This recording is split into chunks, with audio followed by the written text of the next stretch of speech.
This week, Brave have trouble back home, Sov Warfare takes precedence in Delve, and the M2-XFE Hellcamp is revisited. Hello, I'm Frost, and this is your weekly EVE Online War Update. Welcome back. So as you'll have noticed from the headlines, there's a little bit less going on this week. And there's definitely a change of tack of where this war is going. So what I'm going to do is I'm going to go through the week as usual, and I'm just going to double check my diary. And first up, so Monday and Tuesday were pretty quiet. And then we come on to Wednesday 13th. And Wednesday 13th, we're going to talk specifically about Brave. Now, Brave are part of PAPI, or Legacy Coalition, and they're based in Catch. And they're having some problems at home right now, in particular to a number of alliances, the Dock Workers, Simple Farmers, and the Initiative. And I'm going to jump up into my box, as always, and we're going to go away from Dotland for a minute. We're going to go to this battle report right here, which is for HeadTac GP, which is the nullsec gate into highsec. So kind of a really strategic area for getting stuff out of Catch. Now, a Fortizar died there, as you can see right here, this one in grey, just down, the second one down. And essentially, Brave were attacked by Dock Workers, as I said, Simple Farmers, the Initiative. And this has kind of been ongoing for a while now. It's causing real problems for Brave, and they're having to deploy a lot of people back home and trying to do kind of the jump clone game backwards and forwards. And in this particular case, they brought out a Munin fleet, some battle procurers of all things. And as you can see from this battle report, see they lost all their Simmies, they lost all their Sais, and a big chunk of their Munins. And they were up against a armor hack fleet, in particular Zealots from Dock Workers, and a Munin fleet from the Initiative. Now, armor hacks are really, really difficult to break. They have like really good tank. And as you can see here, they only managed to break 2 of the Guardians, which are the Logi for the Zealots. And they managed to trade a few Munins. The end result is that they were down like 32 billion, almost 31.5 billion versus 10 billion lost on the attacking side, and they lost their Fortizars. So this is a problem for Brave, and this is going to be an ongoing problem for them. And it's going to be interesting to see as to how much they can participate in the war. As a lot of Brave being primarily a new bro corp, they may not necessarily have all the skills necessary to be able to kind of jump backwards and forwards in the way the Initiative are much more accustomed to doing. So we're going to have to see how that plays out, as that may have an effect on the war further down. From what I've seen though, Brave numbers have been pretty good in fleets so far, but that may change as things become more pressing in Catch for them. So then we move on to Thursday 14th, and we had a big fight in FM TAC. So FM TAC is right here, and this fight was over iHubs. So iHubs are still a thing, and in this particular time, about 5 or 6 iHubs were all reinforced all around Delve. So there was no real cohesion to this. It just seemed very ad hoc. There was a group over here in this constellation over here. Let me just go into the colors so you can see them. In this kind of light brown constellation, I think there was some reinforced up here. There was some over in the light purple in the southeast. So kind of a little bit all over the place. But the main thing is that a big battle ensued in FM TAC. And I can't even remember which iHub it was. It was one of these in the grey. It might have been JP4. Let me just double check my notes. Yeah, so they were just basically reinforcing a whole bunch of iHubs. So if we go to the battle report though, what you see is there were some big losses. So you had 66 billion on the Imperium side, 40 billion on the PAPI side. Goonswarm or the Imperium did manage to kind of win their objectives in this particular constellation at a slightly higher cost to them. But what is notable here is the amount that's being spent on these. And this is, I think, something that isn't sustainable. Dropping 100 billion on every single iHub fight is not something that can be done kind of long term. And I think what we're going to see further down the line is we're going to have to start seeing some prioritization again. And in fact, as we went later into the week, I think this becomes clearer.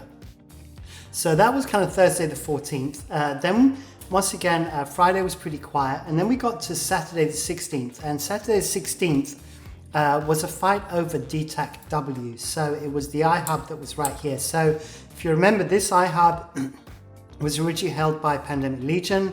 It passed its 35-day timer, so it could have the Sinojam in place. So it was potentially a keep start that could get hit. They lost that Sov warfare battle, and they tried to then retake it and fought over this. And obviously the whole of PAPI got involved in this, and they were unable to secure it. They kind of messed up, and which was kind of surprising, because after the battle from the previous Sunday, which was in One-Tac SMB, PAPI managed to win the Sov warfare there. So it looked like they kind of figured out how to fight the Imperium in Sov warfare. And a lot of the fight took place in 23G, but whilst most of the nodes were secured in there from the PAPI side, they kind of lost control in the other areas. And Condi stroke Goonswarm, aka the Imperium, so many different terms, they were able to take the iHub and basically safeguard it. So I have a battle report there as well, and you can see that this time round, there was big losses on the PAPI side. Now, these losses are actually quite balanced, but what happened here, and it is worth noting, you can see there's a whole bunch of Cerberuses here that were lost. And these Cerberuses, there was about 90 in total, died to a pipe bomb, to just 7 pilots who managed to do a perfect pipe bomb on the T5Z gate in DTAC W. And once again, this shows, the fight was over by this point. This was 1808. By this point, the iHub the battle had been fought and finished, and they were on their way home.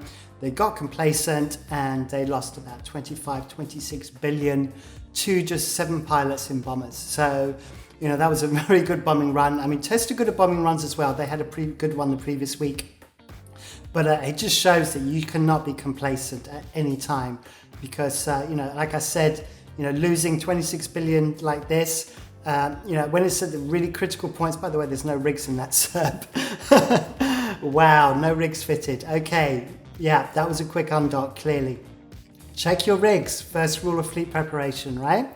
So, okay, I digress. It's these kind of losses cannot be sustained, and I can imagine, in the long term, FCs are not going to be able to get away with, we just need to win this war no matter what.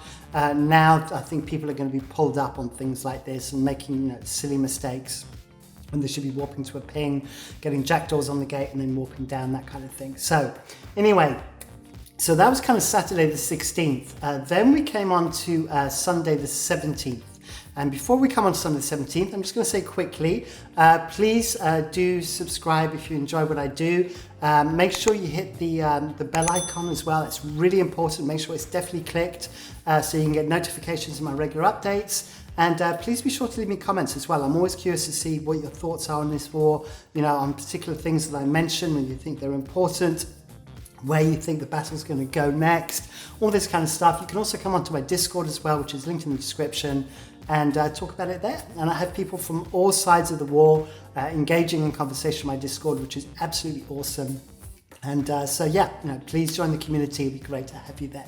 Right, so moving on, we come on to Sunday the 17th. So Sunday the 17th, what we saw then is, if you remember, I said at the beginning of the week, or in the middle of the week, it was kind of a little bit all over the place. But now PAPI seemed to be going, okay, we need to reset. And so all the focus was in this bottom constellation here in the southeast. Let me see if I can get my thing to highlight again. There we go. So all these areas around here. And one of the reasons for that is obviously a lot of these were left untouched for quite a while. And we still have that 35-day strategic index 3, which allows you to put in jump gates and Sinojammers. And the last thing that PAPI want is to kind of really lose ground by having these things get back into place.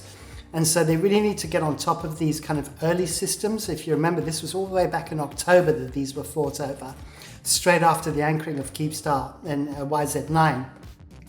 And so they need to kind of stay on top of that. So now you can see that from the orange around the edges there, all of these are reinforced. Imperium have come back and reinforced in the other direction. So these were only taken literally last night. This is Sunday the 17th. It's FTAC-T and JTAC-L. So therefore, and WTAC-K as well. So all of these were only taken the other night. They're immediately flipping back in the other direction. That's pretty much the only things that the Imperium have been kind of fighting back over, except obviously 23G here. And this constellation up the top here seems to be of particular interest to the Imperium as well. Although they have given up on Montag SMEB for now, and I think they'll probably maybe leave that for next weekend. We'll see where that plays out. But clearly this is still a key iHub for them to try and take back if they can. So what was interesting though was that these were uncontested. So on Sunday the 17th, PAPI were able to take the SOV on these, and the iHubs should I say, uncontested. And this kind of shows what I was saying earlier, that no side can afford to drop 50 to 100 billion for every single iHub. So they've kind of got to be a little bit more strategic now and work out, is this something that we really need to do? Is this getting close to this 35-day kind of, important timer where the holding the iHub becomes important? If it's nowhere close, let's leave it for now. There's probably more important things to fight over. So I think that's kind of what we're going to see now. I would imagine, I think there's still a Keepstar in one of these. I think it might be in PUIG. So obviously that one will probably be fought over, but I can see some of these just being left for PAPI to kind of take back. Now, the other thing that happened is obviously because all of this was uncontested, what happened then is all the fleets went back to T5Z afterwards, after finishing their SOV.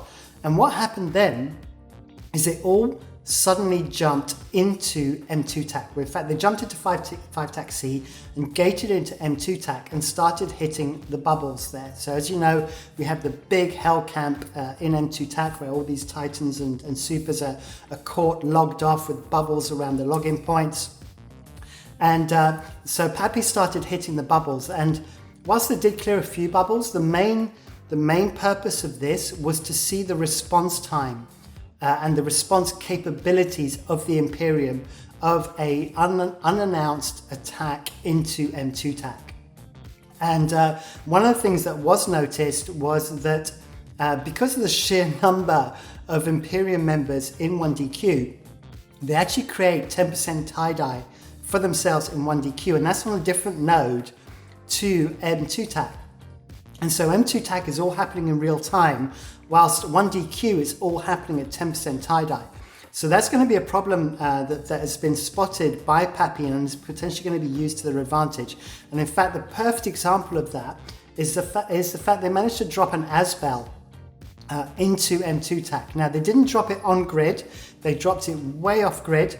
And the reason for doing that is that if it's on grid, the time when it comes for it to actually anchor, which is like 2 days afterwards, so they anchored it, they dropped it last night. It's anchoring tomorrow night, let me check my time, at 2300 UTC on Tuesday the 19th.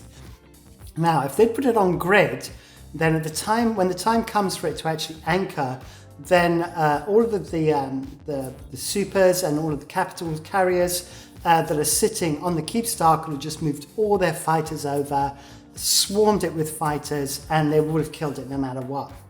So by putting it off grid, it forces the Imperium to have to kind of split their forces. If they're going to either have to try and attack purely on subcaps, or they're going to have to try and move carriers over there. So they kind of, the PAPI are really kind of testing the waters now and trying to create diversionary tactics.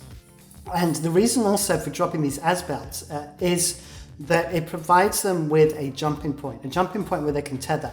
So in this particular instance, last night, they came in through the gates. But this is something they can't do repeatedly because that means they'll have to exit through the gates. And as we saw last night, a Titan tried to lance, this is an Imperium Titan, tried to lance a PAPI fleet trying to exit into 5 TAC C. Now the lance missed, but it shows the issues that can occur, because what can happen is that as soon as the fleet comes in, they will bubble these gates. If they don't bubble them in advance, they've got bubbles everywhere anyway, they will bubble these gates, and then the PAPI fleet will not be able to extract. So that's the purpose of these ASBELs. And if you're wondering why Asbels are not Fortizars, well, the main reasons are basically down to price. So I've actually got it here. So you can see that the Fortizar here has about 32,000 hit points, whilst the Asbel has about 21,000 hit points. So it's got about 2/3 of the hit points. But if we look at Eve Praisal, you can see that an Asbel only costs 2.6 billion, and it's 6.9 billion for a Fortizar. So essentially you're getting like 2/3 the HP for 1/3 of the price. And when you know that these structures are eventually going to die, then there's no point in kind of spending the money. You might as well just use an Asbel. So then the next question is, well, why don't you just use a Raitaru or an Astra House? And the reason is down to tethering range. So if you look at the tethering range on a Fortizar, it's 10 kilometers. Whoops, there we go, 10 kilometers. And you'll see with an Asbel, it is also 10 kilometers. And you need this kind of big tethering range because if you're going to use Titans to bridge your fleets out, if you try and put them on top of an Astra House, if you bridge in like 2 Titans at the same time, they can bump off each other and easily go out of tether range. Or even just the fleet, you know, kind of moving onto your Titan in order to get the bridge. If they have their prop mods on, they can bump the Titan off the tether.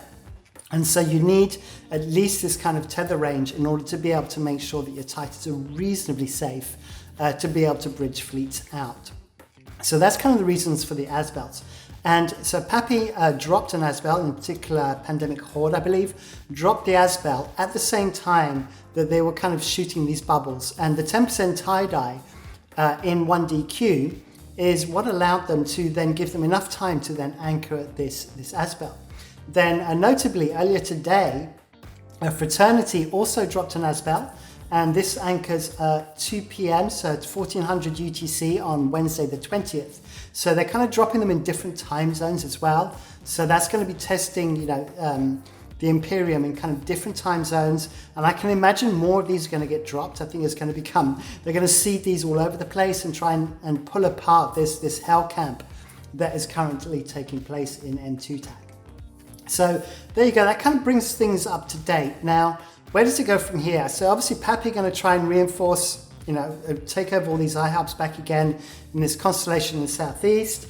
I think they're going to continue creating problems in M2 TAC, but I can't imagine them leaving Helm's Deep alone. Now this is pure conjecture on my part now, but one of the issues that I think PAPI are suffering from right now is not much is changing for the Imperium. You know, that they lost a whole bunch of structures down in, let me bring up the constellation map again. Down in this green constellation down here, they had like Sutios and Tataras, industrial complexes down there. And, you know, they lost those. And then obviously we had the big fights in M2 TAC. But since then, not much has changed for the Imperium. And so it means that it doesn't feel like there's a war on. And so I would imagine that PAPI would want to try and get into Helm's Deep. So if you don't remember, Helm's Deep are these constellations up here in the top left, the light green one, the dark green one, and the kind of violet purpley one, as well as this yellow one up here. And all of these areas are kind of safe ratting up to a point. So Black Ops can still get in there, but they're pretty safe areas. You know, they're all kind of sino-jammed, and it means that, you know, the Imperium can still do kind of industrial stuff up there. And I think that PAPI are going to need to break in there at some point and try and take out some of the sino-jammers and start creating pressure on the Imperium again. Because right now the Imperium are riding their propaganda, you know, machine, and as I said, they're feeling quite safe at the moment. So it's going to be interesting to see how it plays out. And that brings me up to date on that. Once again, I hope you found that useful. I hope you found it entertaining. As always, please link this in your Alliance Discord and your Corp Discords if you think it's going to be of value to your Corpies and Alliance members. And obviously subscribe, hit the bell icon for notifications, and I will see you on the next one. Thank you very much for watching. That's all from me for today. All right, bye.